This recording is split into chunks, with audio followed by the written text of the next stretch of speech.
Okay, I think everybody's here. We're working. My Zoom has not crashed, so I will proceed.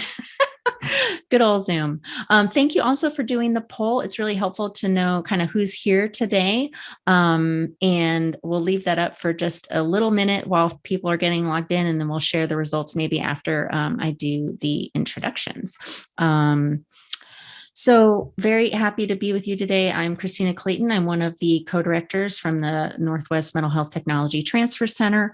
Welcome to our webinar today, Suicide Prevention Training for Healthcare Professionals with Betsy Hammer, Ollie Shields, Ben Skaggs, and Jennifer Tischel. I'm probably not pronouncing your name correctly. I apologize for that. Wanted to start with our land acknowledgement. We really want to, even though it's a virtual world, reflect on the lands and honor those lands where we reside and live, and acknowledge all the Indigenous peoples and traditional territories who've been here since time immemorial. We also want to honor that and work for justice in those communities. We also have a great resource from Native Land if you want to learn more about your stewards of your land. If you haven't been to one of our events before, we're part of a nationwide network that is supported by the Substance Abuse Mental Health Services Administration. And we have 10 regional centers and an Alaska Native American Indian Center, a National Hispanic and Latino Center, and a network coordinating office. And there are also networks, which you've probably heard of before, through the Addiction Technology Transfer Centers. And there's also a prevention one as well, using the same structure. So we cover HHS Region 10, Alaska, Idaho, Oregon, and Washington. That's how we started to work with Betsy and her folks on this call. But we reach a lot of people. So you may be from anywhere. And so it's nice to see you wherever you're from. A little bit about our center. So our specific center is housed at the University of Washington School of Medicine in the Department of Psychiatry and Behavioral Sciences. And our goals for the network include accelerating the adoption and implementation of mental health related evidence-based practices and other practices, heighten awareness, knowledge, and skills, fostering alliances and addressing training needs among diverse partners in our region, and also make sure that free training like this is available. And our area of focus for the network is evidence-based practices for psychosis. So that includes CBT for psychosis, cognitive behavioral therapy, and assertive community treatment. But we train on a whole lot of topics.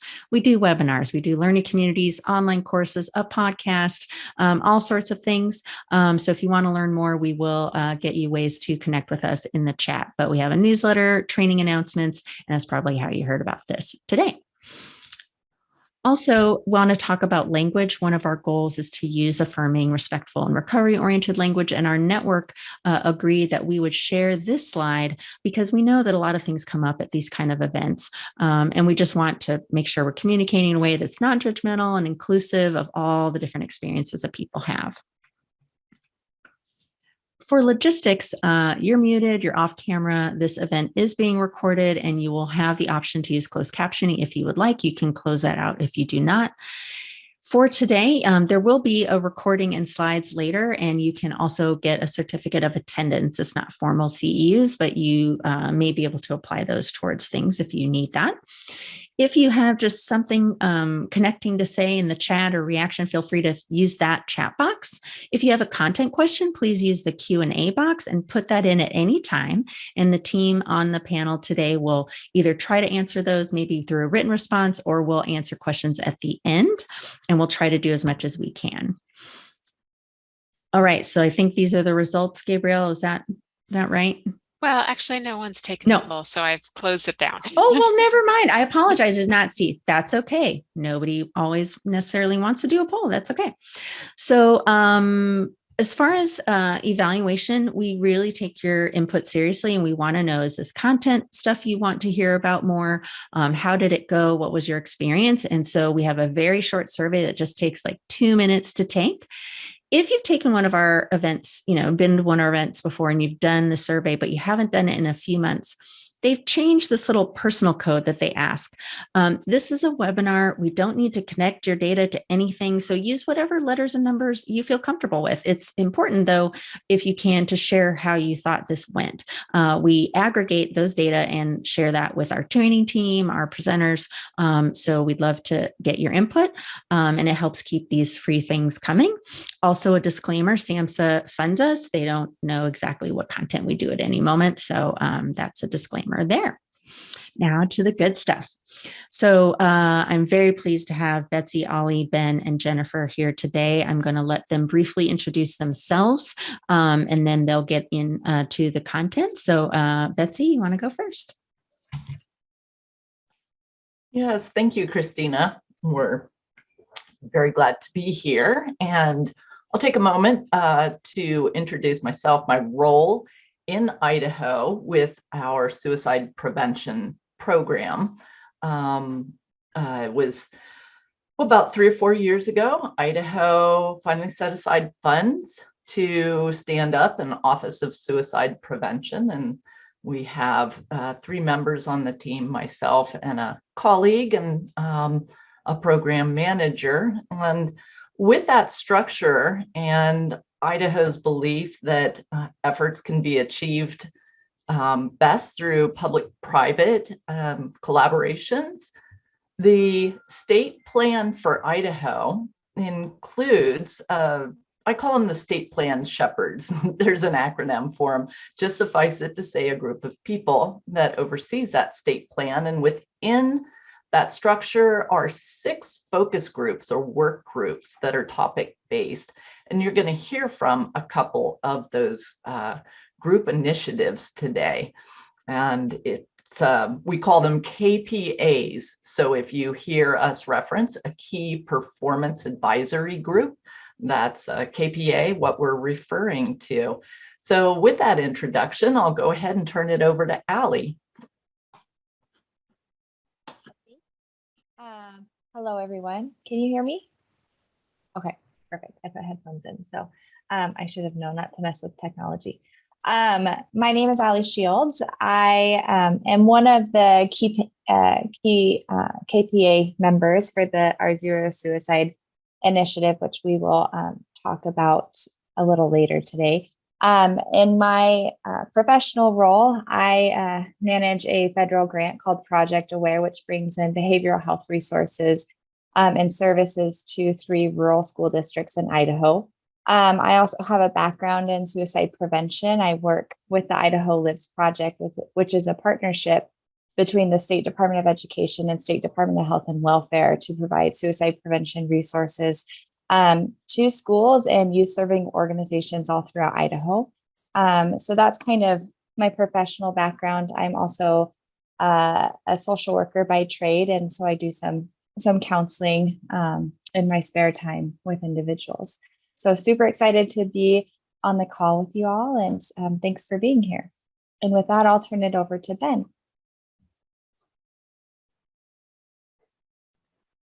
Sorry, trying to unmute myself. Hello, I'm Ben Skaggs. I'm an LCSW, graduated with my master's in 2010, kind of worked in a wide array since then, including prison reentry, private practice, substance use disorders, and then with the state. I've had quite a bit of different experiences, but within the last couple of years, my passion really has been in crisis response, mobile crisis response, and then also being a member of this KPA, suicide prevention KPA, where I really enjoy working with individuals that have a different perspective than the state perspective, because Betsy and I both are under the health and welfare umbrella, but really enjoy being able to work with a team of people that have those different views of the same passions that we have. So.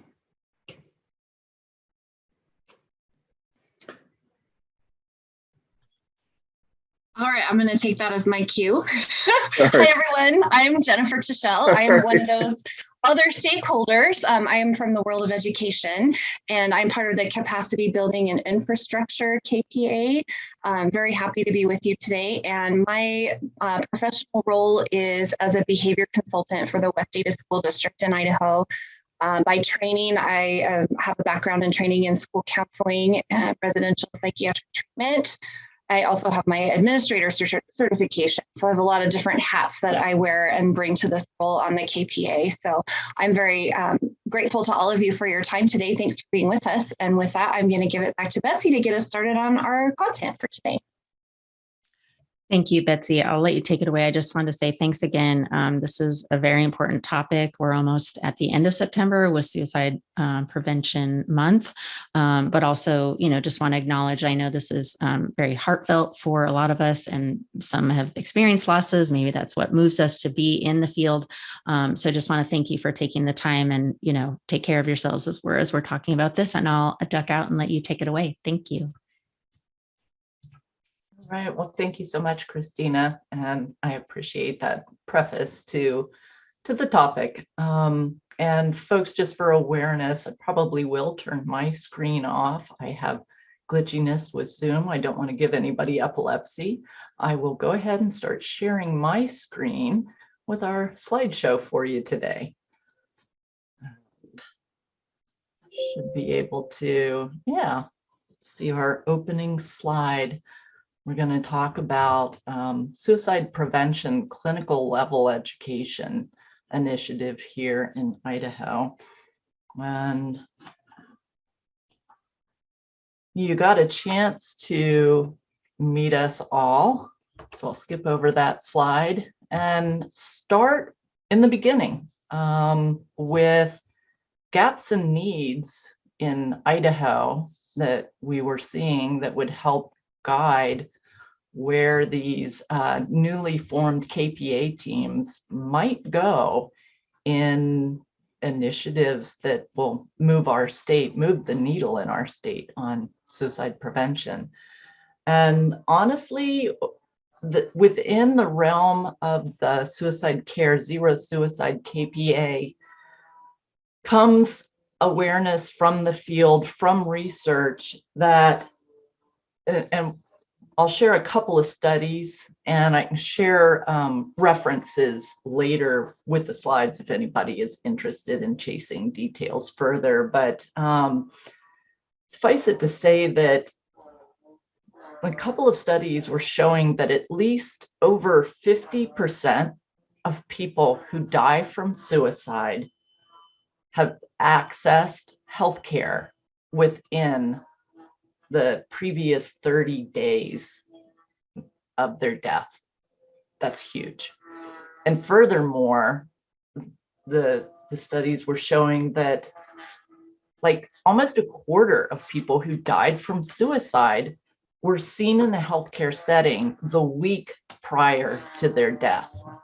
And that was such a huge opportunity that we felt, it might be being missed or that could be uplifted. And so that's where our suicide care, our zero suicide team came on board when our state was made aware of this gift, essentially through the Mental Health Technical Transfer Center, of all patient safe training course, clinical level suicide prevention training at no charge.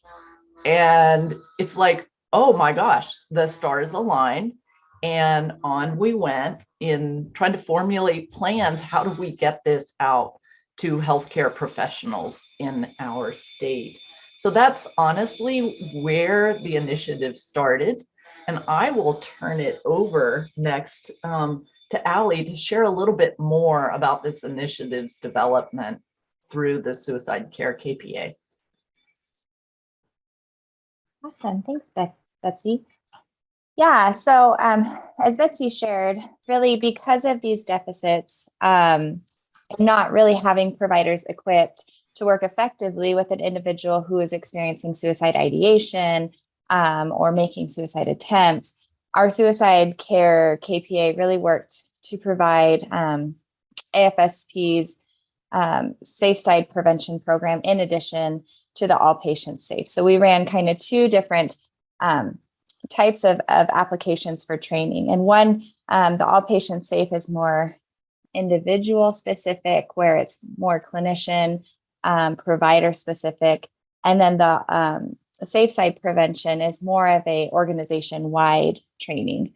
And so because of this, we offered both of these, and we'll share the timeline about the All Patients Safe and kind of how we rolled that out.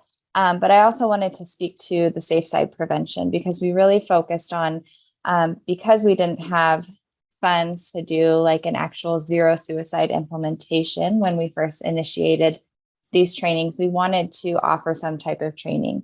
And really, this training initiative, the Safe Side Prevention Training Initiative, was intended to identify organizations as well as suicide prevention champions within these organizations who could potentially lead future zero suicide initiatives, because it's a large undertaking, it's a large program and framework. And so we wanted to essentially start small and see who is interested and who has had the capacity to be involved.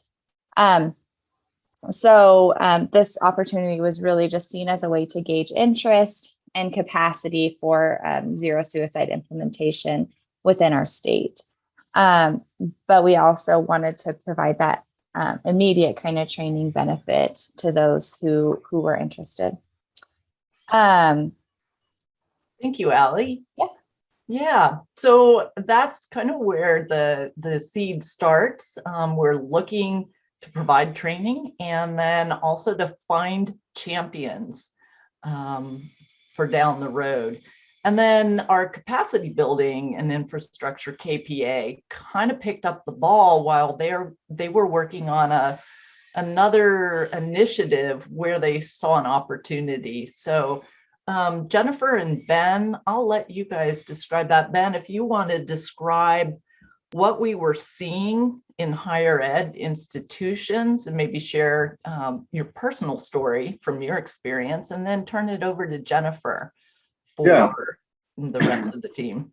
Yeah, just a little bit of background within this group. We're kind of, brainstorming and highlighting gaps and needs, and I was sharing my experience of having gone through my master's, and while I felt I received a good education, there were some certain areas that seemed to be lacking once I hit the field and started experiencing somebody in my office who might be experiencing suicidal ideation or within crisis. And I really just, a lot of times, other than calling 911, I did not know next steps.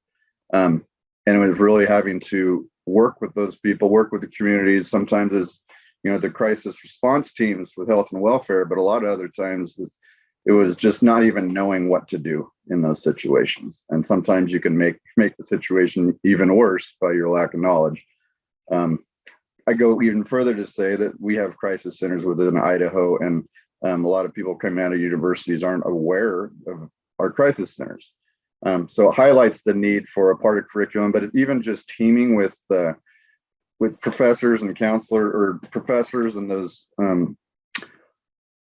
higher education institutions to provide the resources and a bit of education. We don't have the power to change curriculum, but we do have the power to find champions to include components within their curriculum that would lend itself to really preparing their students for not only specific instances where they should do something, but also knowing what resources are in their community. And I think it's something we're really just starting and building upon. And I think the key is to make sure that all these efforts continue despite any changes in groups, and who those key members are within universities, that there's secondary people to be able to continue to contact.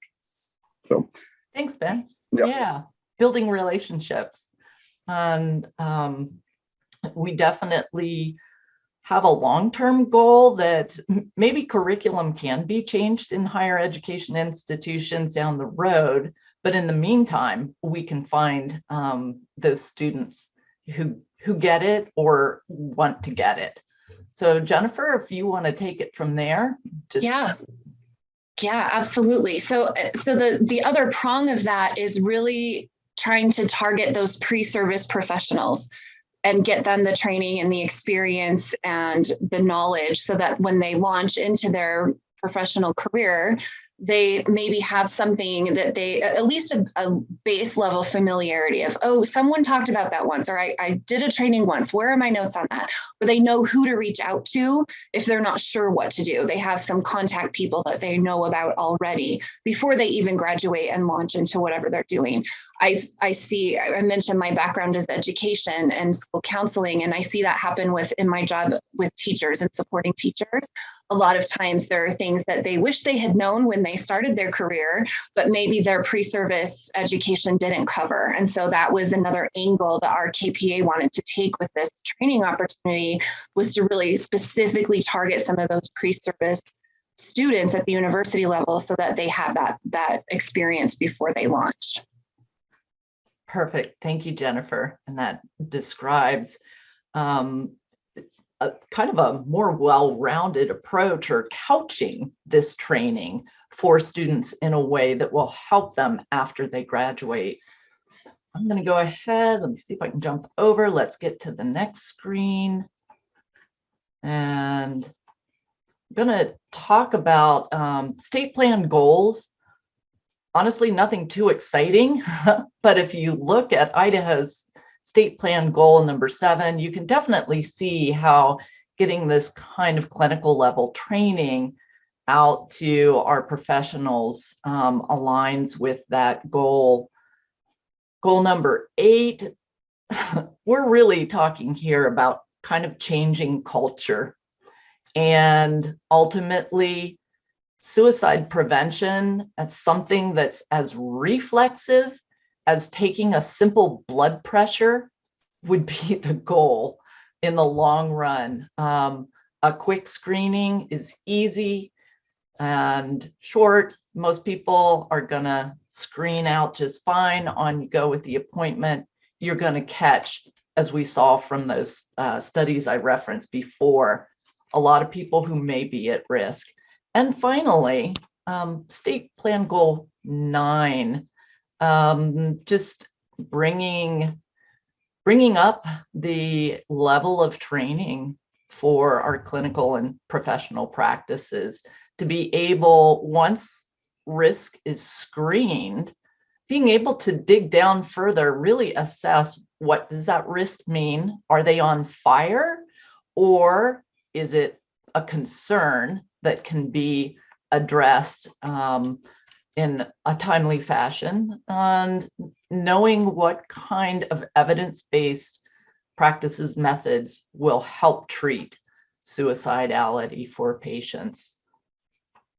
We're going to jump into kind of the timeline for the initiatives that we've done here in Idaho so that you can see how it grows. We've talked a little bit about its genesis, and I'm going to let Ali go ahead and start us out in just describing the evolution. Yeah, so there's 2 slides on really kind of the timeline of our efforts. And so you'll see kind of that layout, that roadmap is essentially, but also sharing kind of some of the struggles we have faced with this rollout. So we started in December of 2020, and our Zero Suicide KPA really determined we didn't have enough funding to actually do a full zero suicide implementation, but we wanted to target education within the healthcare sector in some capacity. So we looked into the all patients safe and safe side training opportunities. Then we strategized on how we could implement and market this opportunity and what that would look like. So that was kind of the initial kind of strategizing phase. And then in April, we moved into building more of a plan. So in April, we created an application that captured basic information from individuals or organizations. And then we also kind of gauged readiness to benefit. So how motivated, are you in learning about suicide prevention, and kind of what will the impact of this education be? And from that, we also kind of identified our goals for what this training opportunity could entail.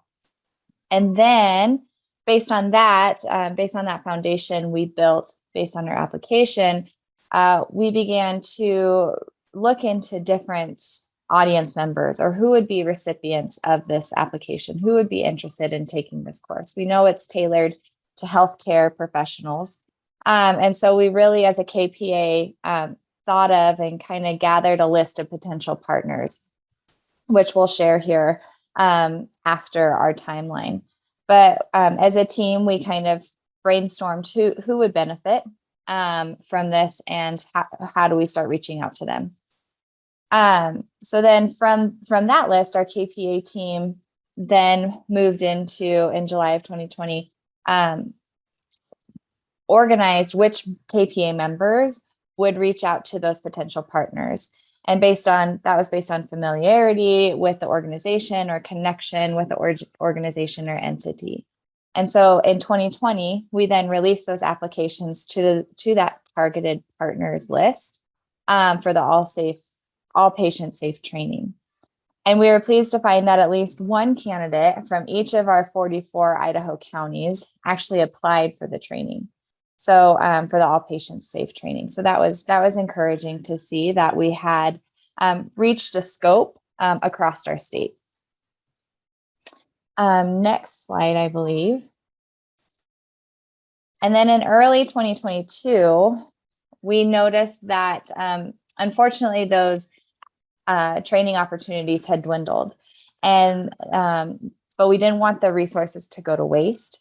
So Betsy made the connection with the capacity building and infrastructure KPA, which Ben and Jennifer are a part of, and really asked them, kind of for their insights. And so based on that collaboration, it was determined that we would start targeting kind of those student populations or those pre-practice professionals. How do we get them trained up? So I don't know, Ben, I know you only have a couple minutes left, but I don't know if you wanted to share on any more thoughts on this or expand on this at all. Yeah, well, a little more detail as we broke out in groups and really kind of identified all the fields and universities within Idaho that we thought would be a place to start. And so we break apart and start talking to psychology departments, social work departments, counseling departments, either the heads of those departments or counseling centers at each university. Try to determine what's currently going on, because some universities have robust suicide prevention programs enacted, some don't, and also what parts are in their curriculum and what aren't, and really kind of just getting a gauge, lay of the land, and starting there. And that was in its infancy, and now we're developing it, so we continue contacts, and we're sharing the resources that we're putting together. We're trying to get a list of trainings that are available, all of these things for those connections that we're making at those universities. So that's just another layer of detail on what we're teaming up and doing. Thank you, Ben. Yep.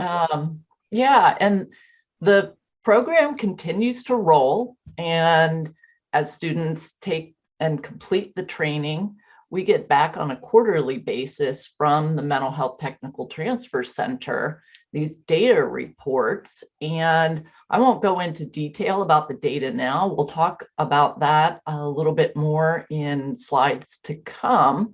But from those data reports we were getting, Ali can speak to what some other like practical takeaways we got from it. Yeah. So some of based on the data that we have received, we really found that, I guess, and one of the barriers is we also found that, people initially started the training and then hadn't gone in and finished it. And so what we found is that as we began to analyze this data, we really found that people needed some encouragement to finish. And so that kind of took on some of the focus of our efforts of some Zero Suicide KPA members is one of their tasks was to reach out and encourage that people continue to take the course. And I believe there's also information about insights gained from the course, which we'll share that here upcoming. Is that correct, Betsy? Yeah. Yep. Okay. And do you want me to finish the timeline? Sure. Yeah. Just kind of current efforts, keeping the ball rolling. Yes. Yeah. So as I said, in May, we started digging into that data, and we really noticed that we're experiencing issues getting people involved to complete the course online. So we initiated some of our KPA members to reach out to them and encourage them to do this. And then in July, we started to connect with individuals who had completed the full training, who had gone through it and completed it. And our goal was to follow up 6 months later to really survey them and gauge essentially their retention of the information. Do they remember how to intervene with somebody, or do they remember key facts, from the training? And so that 6 month follow up has been going on. And so we've gotten some results, but there's also a little nudge that we encourage when we send that out, and just really encourage people to complete it, because it helps guide our efforts at the state level to determine, is this training effective? Is it useful? And what's the information retention like? And so that's something we're continuing to monitor currently, and really just making sure that the opportunities we are providing are being useful, and whether it's effective content, but also effective delivery. And so that's kind of the scope of our efforts right now, is essentially maintenance of that data. And then, did you want to say something? Oh, no, I'll let you wrap up. Okay. And then currently we're just maintaining those efforts and continuing to collect data, while also continuing to market and share the training opportunity. So more Idahoans can take the training, become aware of ways to intervene and assist when somebody is in crisis or in need of help. Thank you, Allie. I think from a big picture standpoint, the funding needs that our state would have, if this kind of training can still be obtained at no charge, would be for that marketing piece, is what we're learning. That's a big takeaway. And if not, we are collecting enough data that I think is going to show the value, even if our state needed to purchase the trainings, needed to purchase these courses. It's definitely a valuable course, and anyone I've had take the course and provide like a written assessment of its use and benefits for different audiences in our state has had very favorable assessments to bring back to our teams. We want to take just a quick minute to talk about partnerships. You can see on the screen a list of different partners that we have worked with throughout the state. And as Allie mentioned, working with these partners starts first with, who do you know? I don't know. Who do you know? And volunteering to take on and utilize relationships that are already existing. But some of it also involves, just kind of cold calling, sending an email, or trying to pick up the phone and figure out who would be the best person to try to connect with. In doing the marketing, we used emails, phone contact, in person, and honestly, Allie, one of our other members of our KPA, did presentations in front of groups, just short introductory segments that touted the benefits of the all patient safe training and provided a connection to we've called them scholarships, but the award at no charge to take the course. And let's see, I think this is where we're going to pause. actually, I can stop sharing my screen and we're going to do a poll with the audience, just as a way to introduce what we've been learning from the data we've collected so far. So I believe I need to stop sharing my screen. You can keep your screen sharing going, I believe. Oh, great. Okay. The poll is running. Let us know in the chat if you're not seeing it or can't answer the questions or have any technical difficulty with the poll. Yeah, and we'll give everyone a few minutes. There's 3 questions. True, false questions.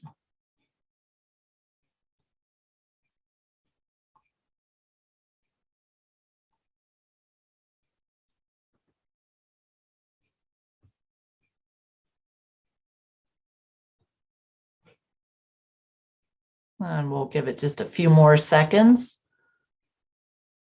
Let people rate in on your answers. These answers are anonymous, by the way. Nobody sees who is taking the poll.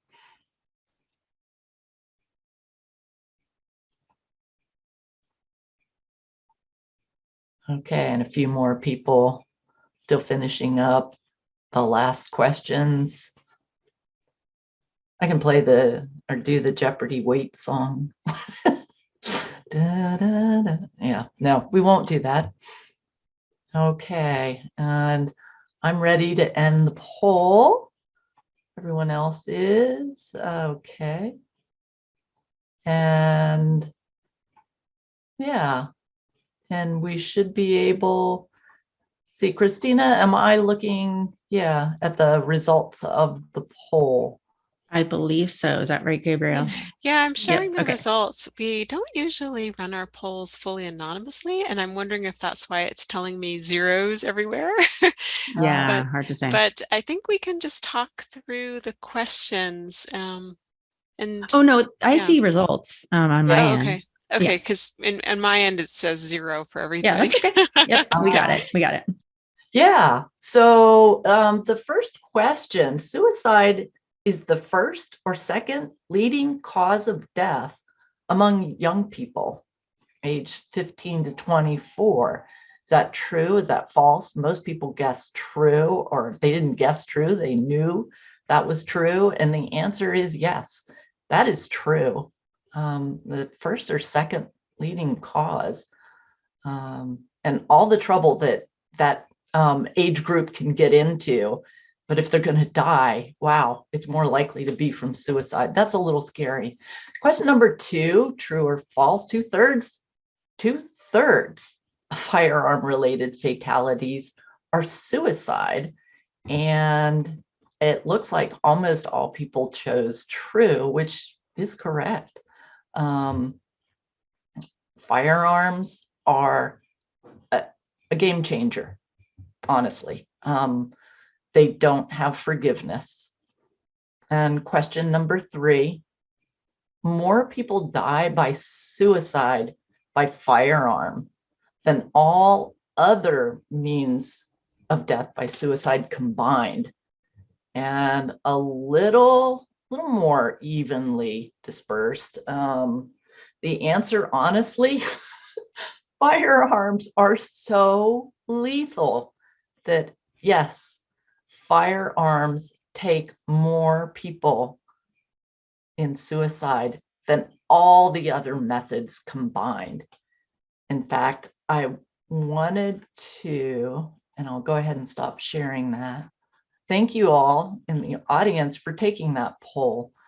And I'll share with you what our takeaways were from the data we've been collecting from participants taking this course. And those questions, the first question, more people were kind of like the audience, although a little bit more uncertain, true or false, about 2/3 of the firearm related fatalities being suicide. And what we learned is in the post test, every single person got that answer correct. it is true. More people die from suicide by firearm than any other means combined, said true. And again, that answer may or may not have been correct pre-test. In the post-test, every single person got that right. And finally, veterans. About 1/5 of all suicides are our veterans. And again, some people choosing true, some people choosing false. In the end, every single participant got that answer correct. And the answer is true. And in Idaho, I looked up this statistic, between the years of 2014 to 2020, veteran death by suicide was actually 22%. So a little bit higher for that time frame than the national average. Here's a cool thing, and I'm going to throw out the caveat that it's way too early, just because we haven't gotten enough participants completing our 6-month survey to say this resolutely. But in the 6-month survey, we were showing that all participants retain that knowledge for those facts. And we'll be looking forward to learning a lot more from the data. We are doing what I call cross-pollination between our KPA teams. We have a data and analysis KPA team, and they have agreed to take on using their subject matter expertise in the data realm, doing some analyzing of our data that gives us some kind of picture of what we're seeing for the benefits, the outcomes of this training, similar to what we've just done here, but in a much more sophisticated way and for more of the data. So with that, we've got another poll that we wanted to do, and this again comes back from the data that Idaho has been getting from these trainings. And if we can show that next poll.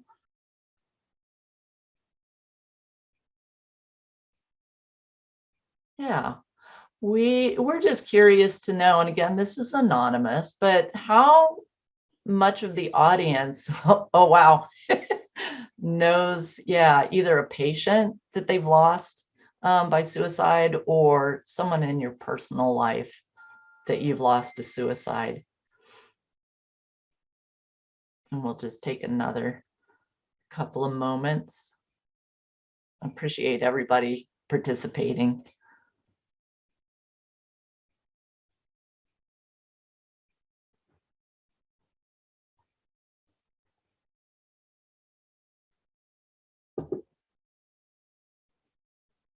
Okay, it looks like it slowed down. We'll go ahead and end the poll.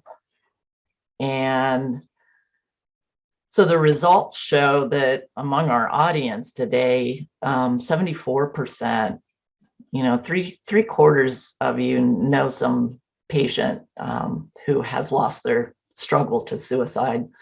Only 68% have known somebody personally. And it was actually flip-flopped in the data we've been gathering from participants in Idaho taking the training, that almost 60%, 59% of people would have known a patient. 88% of people know someone who in their personal life has lost the struggle to suicide. So that's interesting. We'll also need, as this initiative has grown kind of legs, we're polling both professionals and students. It's likely that professionals will have not known a patient, or excuse me, students will not have known a patient that lost their life to suicide, and that could skew results. So I'm hoping our data and analysis KPA team can break out the results such that we can look at professionals and we can look at students for those kind of responses. Thanks so much for the poll. I'm going to go ahead and move on to the next slide. All right. Yeah, we want to take a minute to talk about continued implementation, and we're coming down towards the end, but we've just, I personally anyway, in working with these teams, had such a good response from their support in building these initiatives. We're not done yet, and down the road, we've got some future plans. And I was hoping that Jennifer, if you could speak to some plans that we have for utilizing a guest speaker at the universities. Sure, I'd be happy to do that.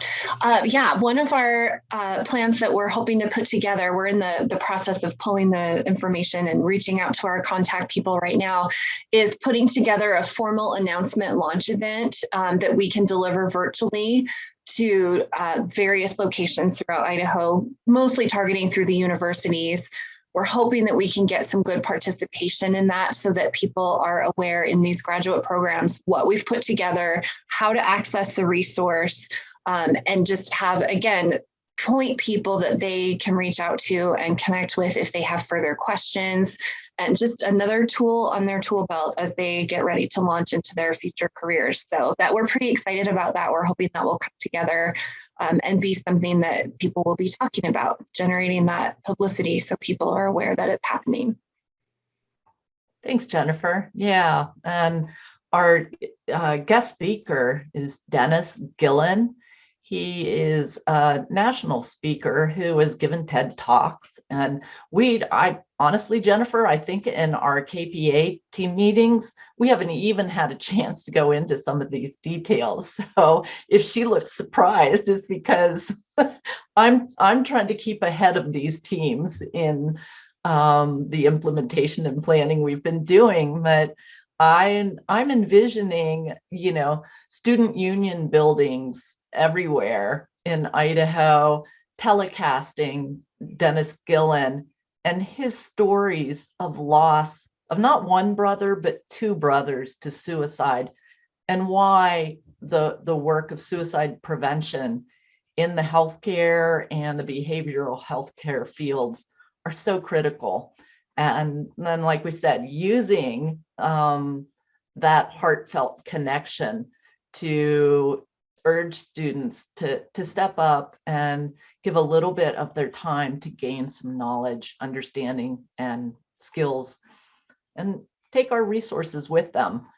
One of those resources that may happen, I'm working with my leadership to see if we can find funding, a little bit of funding to give each course participant who finishes a desk reference that they can take with them into their profession if they're practicing now or if they will practice in the future.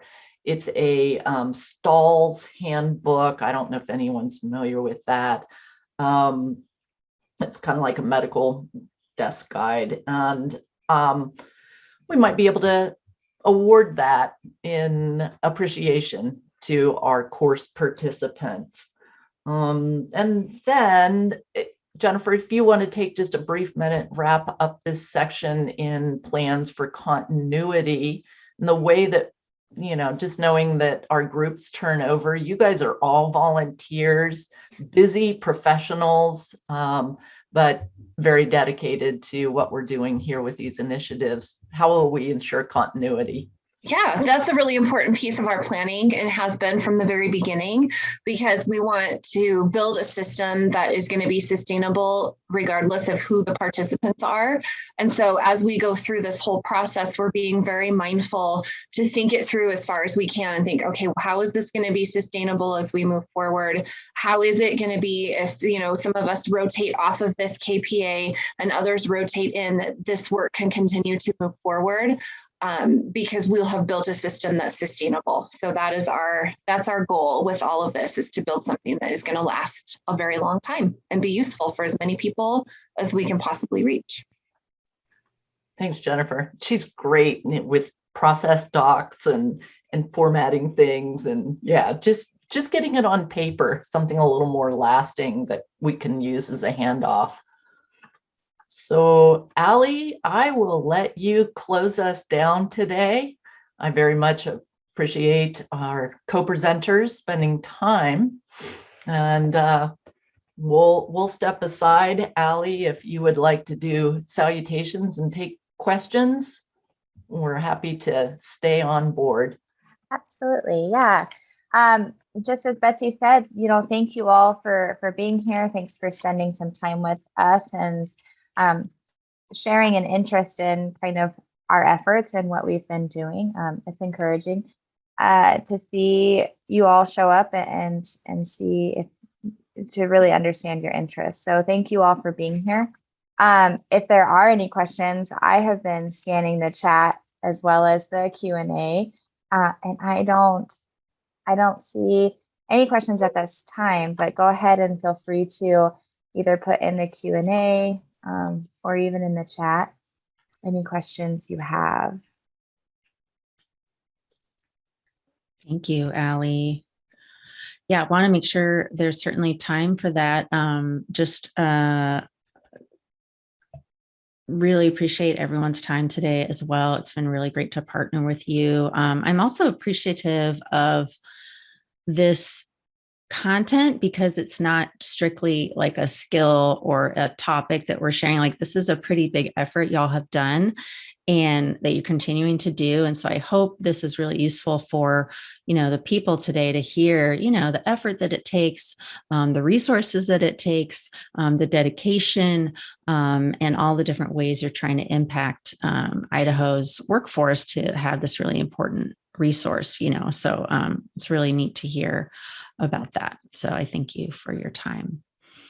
I might share my screen in case folks don't have other questions. So let me just do that, and we can still try to take something at the end if people, hopefully you can see the right screen. Are you seeing like okay, it's always a mystery, like, did I do the right one? So if you can give us your feedback, especially given it's a little bit different content and really helpful for the folks that spent time making the panel today. So appreciate everyone's time. There are a couple of other events coming up that we just want to share with you. We can put these in the chat, but as I said in the beginning, one of our areas of focus is evidence-based practices for serious mental health issues. And so we have a bi-monthly ACT virtual consultation meeting that's been going since the pandemic. It used to be weekly. It's now every other month. So that is helpful. And then for Washington providers, just every so often there's products or projects that we're doing that are, limited, but anyone in Washington, you're welcome to attend this huge thing called Mental Health Institute that has a variety of tracks around co-occurring disorders, social justice and inclusion, and intellectual disabilities and developmental disabilities. So that is something coming up. Let me see. I still don't see any questions, so I'll go on to the next one. If you aren't getting our newsletters already and you want to, or you want to connect with us via other ways, please feel free to do that. And other than that, I just want to thank everybody. Okay, am I seeing a question? Nope. Okay. So as someone once said, we can give you the gift of time if you'd like and get 6 minutes back of your day. You all got through a lot of material in a short amount of time with really lovely ease. And thank you for your time and your dedication to these topics. And it's been so great working with you.